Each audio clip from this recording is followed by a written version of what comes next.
Assalamualaikum warahmatullahi wabarakatuh. Selamat siang seluruh mahasiswi Ibu semuanya semester 6 ya. Baik, kita lanjutkan pertemuan kedua mata kuliah micro teaching ya. Pada pertemuan ini kita akan membahas tentang tujuan, manfaat dan model pengajaran mikro ya. Jadi ini sebagai bekal kamu nanti untuk bisa melaksanakan penampilan di depan kelas yang lebih kreativitas ya. Oke. Nah, pertama Ibu akan mengenalkan kepada kamu bahwa inilah kompetensi mata kuliah ini yang perlu kamu pahami dan harus kamu punya ya. Yang pertama apa? Kamu harus mengenal konsep dasar pengajaran mikro ya. Konsep dasar bagaimana kamu nanti mengajar yang baik ya. Kemudian yang kedua, mengenal komponen keterampilan dasar mengajar. Mengenal komponen keterampilan dasar mengajar ya. Jadi sudah mengenal konsep dasar, terus mengenal komponen keterampilan dasar, kemudian mengenal mekanisme pelaksanaan pengajaran, dan yang keempat penilaian. Jadi secara umum kita bisa ambil bahwa kompetensi yang harus dimiliki oleh siswa dalam mata kuliah ini adalah konsep dasar mengajar, 1. Yang kedua, keterampilan dasar mengajar, 2. Yang ketiga, pelaksanaan pengajaran, dan yang keempat penilaian. Ya, harus mengenal masing-masing unsur-unsur apa yang harus dimiliki dalam persiapan untuk pelaksanaan pengajaran mikro. Ya. Nah, apa itu pengajaran mikro? Pengajaran mikro ini adalah pengajaran yang masih terbatas ya dalam hal jumlah siswa. Kalau kita sudah mengajar sebagai guru ya, itu jumlah siswa yang ada di kelas itu berdasarkan peraturan itu adalah 32 siswa di dalam kelas ya. Jadi kita hanya pengajaran mikro, maka mahasiswa kita lah yang lain yang akan menjadi siswanya. Jadi kurang dari 30 ya. Kemudian yang kedua, kompetensi atau subkompetensi materi. Nah, ini kita batasi. Dia masih terbatas dalam hal ini karena masih tahap dalam pengajaran yang mikro, yang kecil ya. Jadi kompetensi atau subkompetensinya pun mungkin kita pangkas untuk bisa disampaikan dalam pengajaran mikro. Kemudian waktu penyajian. Ya, kalau di sekolah itu durasi waktu yang digunakan biasanya 1 jam pelajaran adalah 45 menit ya. Nah, kalau kita nanti menggunakan durasi waktu hanya 1 jam pelajaran saja ya. Jadi untuk dua kali pertemuan ya, artinya satu pelajaran nanti kita akan mengajarkannya dalam durasi waktu 60 menit ya. Jadi kalau di sekolah itu sudah dihitung 2 JP, 2 jam pelajaran harusnya 90 menit, kita pangkas menjadi 60 menit ya, karena ini masih tahap proses pembelajaran ya. Kemudian yang keempat, keterampilan yang dilatihkan ya. Mungkin mahasiswa-mahasiswi Ibu masih terbatas ya dalam keterampilan yang akan kamu tampilkan dalam pembelajaran micro teaching. Tetapi kalau sudah punya 4 kompetensi tadi yang sudah Ibu sampaikan di awal, mungkin kamu juga sudah hampir setara dengan guru yang sesungguhnya. Bahkan sudah ada beberapa dari kita yang menjadi guru ya. Oke, jadi ingat nih ada 4 ya keterbatasan dalam pengajaran mikro. Oke. Nah, tujuan dan manfaat pengajaran mikro ini yang paling urgent dalam pembahasan ini adalah tujuannya membantu dan meningkatkan kompetensi dasar mengajar terbatas dan mengajar terpadu dan utuh ya. Jadi tujuan kita adalah untuk membentuk dan meningkatkan kompetensi dasar mengajar ya. Membentuk dan meningkatkan kompetensi dasar mengajar. Jadi kita yang berjumlah beberapa orang di dalam kelas ini mungkin kan akan melaksanakan proses mengajar di kelas ya, di kelas yang sesungguhnya. Jadi pada kelas micro teaching ini kita akan melatih untuk membentuk dan meningkatkan kompetensi dasar kamu sebagai seorang guru ya. Artinya ini kita anggap sebagai kelas terpadu dan untuk mengajar di kelas terpadu dan utuh nanti ini kan kelas kita kelas mikro, kelas kecil. Maka diharapkan setelah proses perkuliahan ini nanti mahasiswa-mahasiswi sudah bisa Ibu lepas keluar untuk mengajar di kelas dengan komponen-komponen yang sudah kita bahas tadi di awal ya. Oke, membentuk dan meningkatkan kompetensi dasar mengajar. Nah, selanjutnya kalau itulah tujuan dari pengajaran mikro ini adalah maka apa manfaat pengajaran mikro ini untuk mahasiswa pastinya ya. Nah, pertama, peka fenomena dalam PPM ketika menjadi kolaborator ya. Proses belajar mengajar di kelas. Nah, nanti kamu akan menyadari apa sih kelemahanmu dalam menyampaikan materi, mungkin apa sih kelemahanmu dalam mengelola kelas, atau apa sih kelemahanmu dalam membuat media pembelajaran, kemudian apa yang perlu kamu tingkatkan dan apa yang sudah bagus ya. Jadi peka fenomena dalam PBM ketika menjadi kolaborator. Jadi kalaupun kamu sudah dikolaborasikan dengan partnermu ya, atau dikolaborasikan dengan siswa, kamu sudah siap dalam PBM ya, proses belajar mengajar yang baik. Nah, kemudian yang kedua, lebih siap praktek PBM. Ya, jadi kalau sudah dibekali dengan dasar-dasar ya, kompetensi dasar, pastinya lebih siap praktek proses belajar mengajar di kelas. Pasti lebih siap karena sudah memiliki bekal. Ya. Yang ketiga, dapat refleksi atas kompetensi mengajar, refleksi ya. Kemudian yang keempat, lebih tahu profil guru tentang kependidikan. Ya, ini pasti manfaat yang akan kamu terima karena kamu memang sarjana pendidikan, maka manfaat dan tujuan dari pengajaran mikro ini intinya adalah untuk mencetak dan menyiapkan kamu menjadi seorang guru profesional di kelas terpadu atau kelas utuh. Ya. Oke. Nah, observasi proses belajar mengajar dan kondisi sekolah ini perlu Ibu sampaikan ya, supaya kamu juga memahami bahwa di dalam kondisi sekolah untuk melaksanakan proses belajar mengajar, kamu harus menyiapkan beberapa perangkat pembelajaran ya. Apa saja itu perangkat pembelajarannya? Alat dan media pembelajaran ya. Perangkat pembelajaran itu alat dan media pembelajarannya, kemudian apalagi ya instrumen-instrumen yang kamu gunakan dalam proses pembelajaran. Ya, ini yang perlu kita pahami ya di dalam kondisi-kondisi sekolah. Ada perangkat pembelajaran katanya.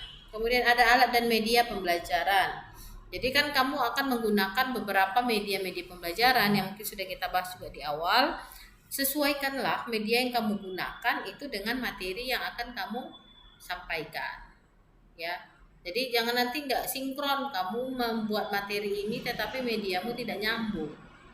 Nah, jadi memang perlu kita, makanya bagaimana supaya kamu bisa mengetahui kesinkronan itu ya, banyak-banyak membaca dan melihat video-video pembelajaran yang mungkin ada di YouTube atau di Google yang bisa kamu share ya, kamu pelajari. Nah, kemudian perilaku siswa di dalam atau di luar kelas. Nah, ini perlu dipahami ya. Jadi kalau di dalam pengajaran mikro ya kamu sudah paham karakter kawan-kawanmu ya, dan mereka bukan siswa. Mereka partner atau kawan kamu. Jadi bagaimana kita mengetahui perilaku siswa di dalam atau luar kelas? Nah, jadi mata kuliah kita ini sebagai prasyarat untuk PPL ya. Makanya kamu harus lulus ini. Jadi lebih luas nanti kamu akan mengalami dan melihat perilaku siswa yang ada di dalam atau di luar kelas ya. Jadi kamu tahu, oh ini siswa yang pertama, siswa A, si A misalnya. Ya kalau guru menjelaskan dia suka ribut ya. Siswa B kalau dikasih tugas tidak pernah dikerjakan. Siswa C misalnya selalu menjahili kawannya. Nah, ini ada beberapa jenis karakter atau perilaku siswa yang beragam yang ada di kelas. Maka dari keragaman siswa itu, perilaku siswa tersebut kamu mungkin bisa memahami, oh ternyata kalau si siswa yang pertama tadi suka jahilin orang, berarti kita harus lebih perhatian kepada dia. Mungkin kita harus melakukan pendampingan yang lebih kepadanya. Atau mungkin kita membuat sebuah kelompok kecil ya, atau kelompok belajar di kelas, kamu dudukkan dia dengan siswa yang aktif supaya dia tidak mengganggu, ya, dan pilih dia sebagai ketua kelas. Ya, itu mungkin salah satu triknya. Ya. Kemudian yang keempat, sarana pembelajaran. Nah, ini sangat penting untuk menunjang proses pembelajaran kita di kelas. Jadi, kamu juga kalau sudah turun ke lapangan atau ke sekolah mengajar, juga harus memperhatikan sarana pembelajaran. Ya, sesederhana sarana itu sarana yang mungkin ada di ruangan kelas, ya. Bisa saja mungkin ya listrik. Kalau listriknya tidak hidup, ya proses pembelajaran tidak berjalan dengan baik.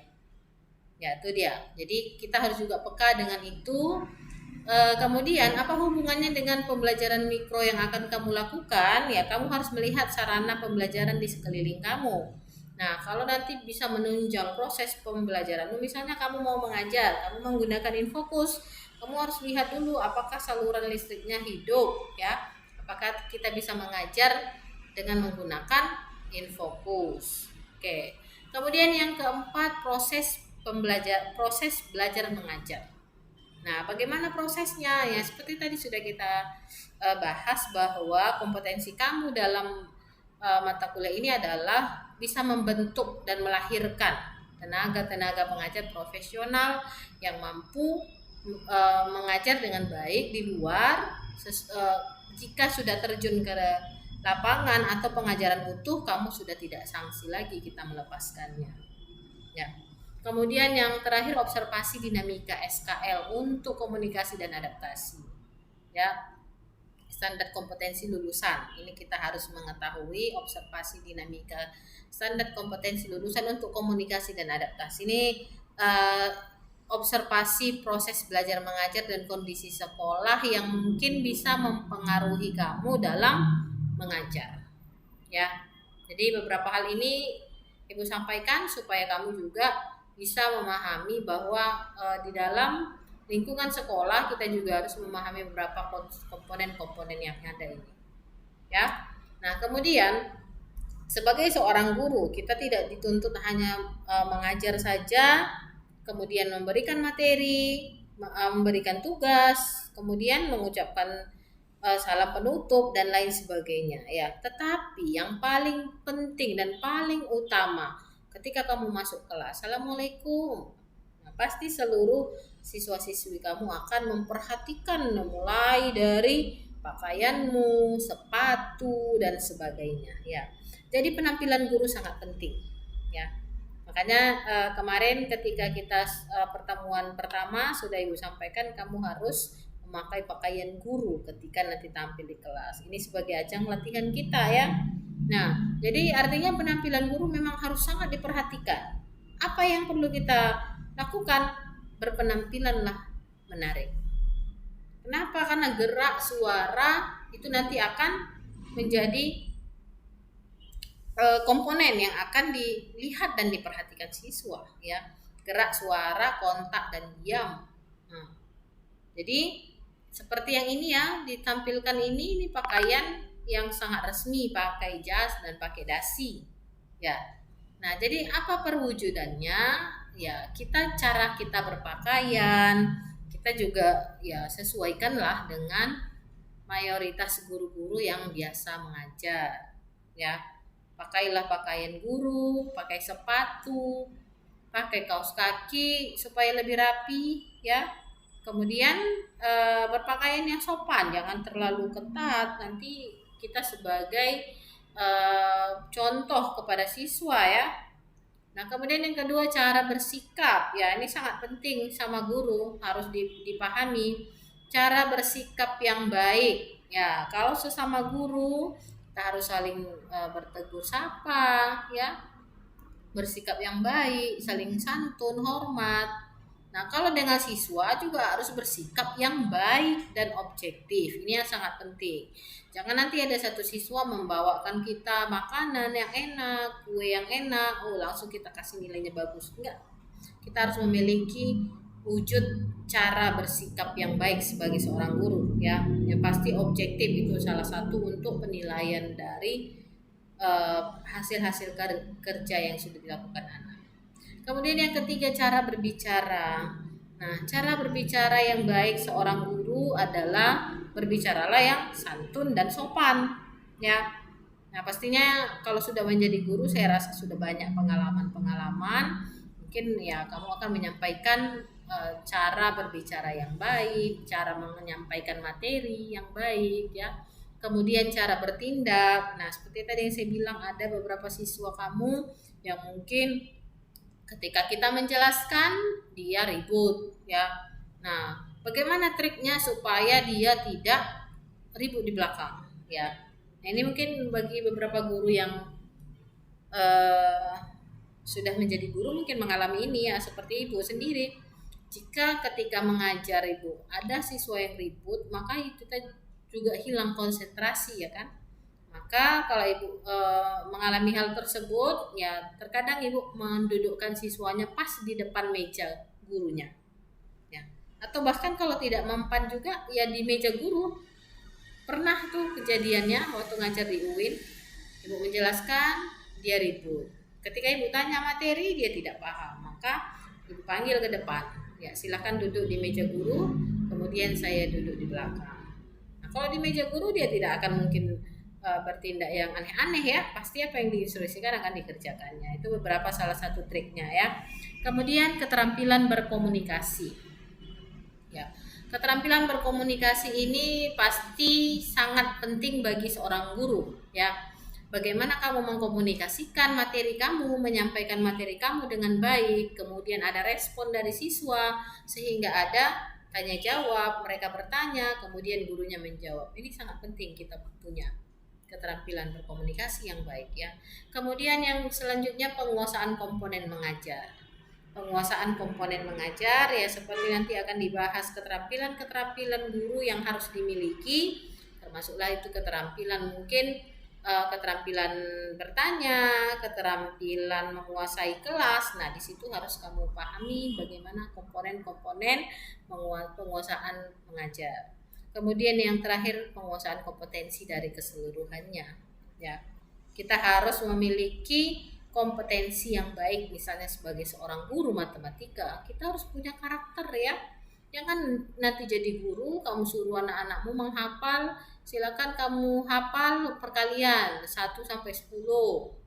Nah, sementara gurunya pun kadang lupa-lupa ya. Tidak seperti itu ya, kita harus menjadi seorang guru yang profesional. Makanya ibarat kata pepatah, ada yang pintar, ada yang lemah, itu bukan karena kelebihan dia makan atau dari sisi vitamin yang dia konsumsi, tidak, tetapi semuanya nanti kan kamu rasakan di dalam dunia pekerjaan ya. Jadi semuanya kita karena sudah mengalami ya, makanya kita bisa. Tapi kalau kita tidak mengalami maka kita tidak akan bisa. Oke. Jadi peranan guru di dalam kelas membuat siswa belajar sebagai fasilitator, mengelola kelas, organisator, motivator, klarifikator, dan evaluator. Ini perlu kamu pahami, ada 7 ya peranan kamu sebagai seorang guru di dalam kelas.